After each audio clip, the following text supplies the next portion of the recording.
Hello dear viewers, and welcome back to our channel. It's an absolute pleasure to have you join us once again, as we dive deep into the intriguing world of royalty, history, and the figures who shape it. Today, we turn our attention to the British royal family, a subject that consistently captures the world's fascination. However, today's story is particularly captivating, as we're exploring the swirling speculation surrounding the future of King Charles III's reign. Amidst ongoing health challenges and well-documented family tensions, questions have naturally arisen about the future of the monarchy. Could King Charles, prioritizing his health, consider stepping aside in favor of his son, Prince William? Has a definitive decision already been made behind the grand, storied walls of Buckingham Palace? Today, we will shed light on this critical issue and examine the latest insights and expert opinions that may offer a glimpse into what lies ahead for the crown. But before we delve into the heart of this matter, if you enjoy staying informed about royal history and current events, please take a moment to like this video and subscribe to our channel. Your support helps us continue bringing you these detailed explorations into the royal world. So, without further ado, let's dive into today's subject. King Charles III ascended to the throne following the incredibly long and historic reign of his mother, Queen Elizabeth II. His time as monarch, though relatively short thus far, has already been marked by monumental events that have captured the attention of not just the United Kingdom, but the entire globe.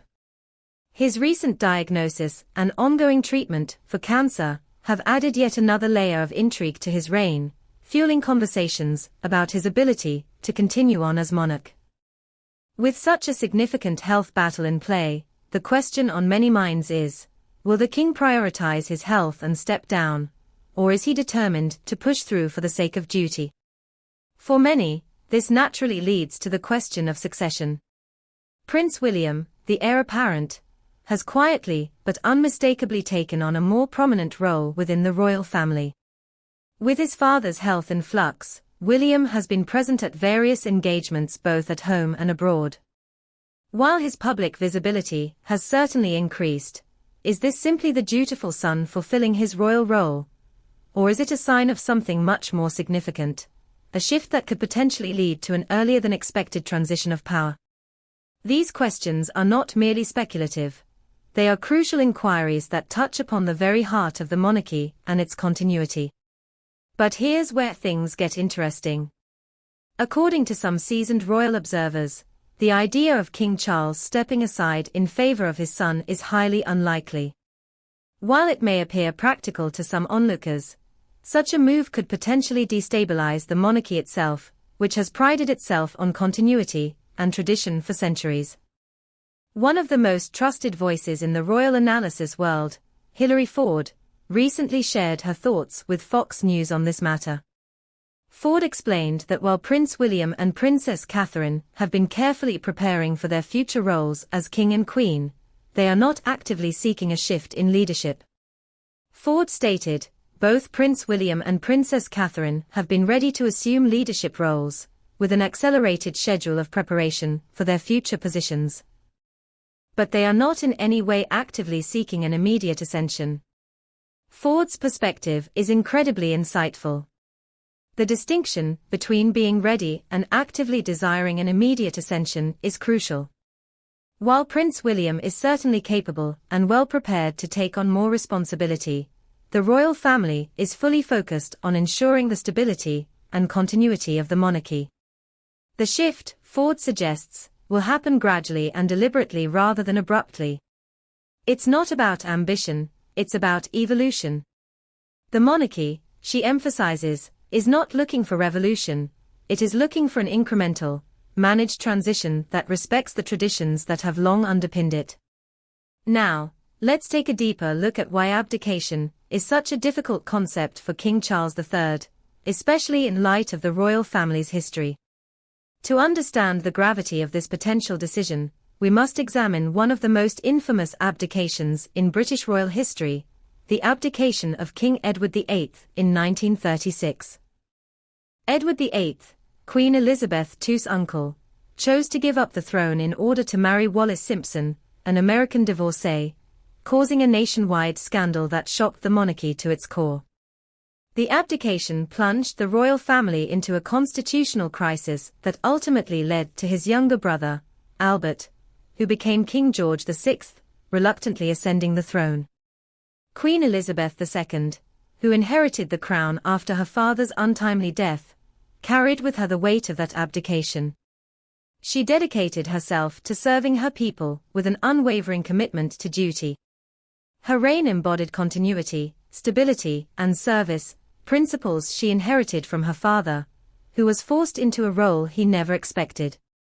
Queen Elizabeth's dedication to the crown and her sense of duty was a direct response to the trauma caused by her uncle's abdication.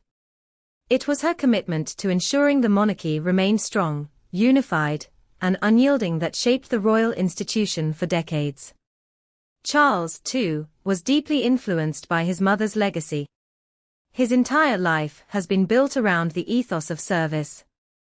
Hilary Ford, once again, offers insight, explaining that given his mother's values, King Charles is unlikely to step down. Having waited longer than any other heir apparent to ascend to the throne, he has spent his entire life preparing for this moment. His role as Prince of Wales was marked by a commitment to public service, and stepping aside voluntarily simply doesn't seem to align with his deeply ingrained sense of duty. However, despite the likelihood of King Charles not abdicating, other royal commentators, such as Ingrid Seward, have suggested that perhaps King Charles should consider allowing Prince William to take on even more significant duties during his ongoing health journey. This perspective acknowledges the reality of the king's health challenges while recognizing that the monarchy must function smoothly during this difficult time. But even Seward tempered this suggestion with a crucial point about King Charles's character. He is known for his formidable work ethic and dedication. Therefore, the prospect of the king stepping away from the throne anytime soon seems unlikely, no matter how difficult his health challenges may become. So, where does all of this leave us? The consensus among those who closely follow the royal family seems clear. While Prince William is undoubtedly taking on more responsibility and playing an increasingly prominent role, it is part of a carefully managed, gradual transition. There is no talk of abdication. King Charles remains committed to his duty, and the focus within the family is on maintaining the monarchy's stability and continuity. As the world watches these events unfold, it raises an important question for the future. Can the British monarchy adapt to the changing needs of the nation while respecting its deep-rooted traditions? Will the monarchy's legacy of stability continue to guide it through these challenging times?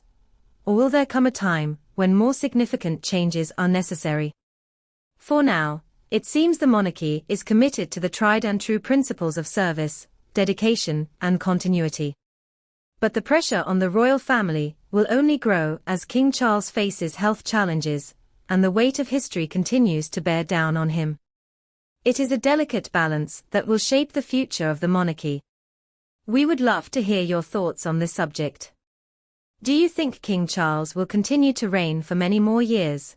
Or do you believe his health could eventually lead to a shift in power? Will Prince William's role continue to expand, and what does this mean for the future of the monarchy? Share your opinions in the comments below, and let's continue the conversation. Thank you so much for watching today's deep dive into the British monarchy. If you found this discussion insightful, don't forget to give it a thumbs up and subscribe to our channel for more royal updates and in-depth analyses. Hit the notification bell so you won't miss our next video. We appreciate your time and look forward to bringing you even more exciting royal content in the future. Until next time, take care, stay well, and thank you for being part of our royal family community.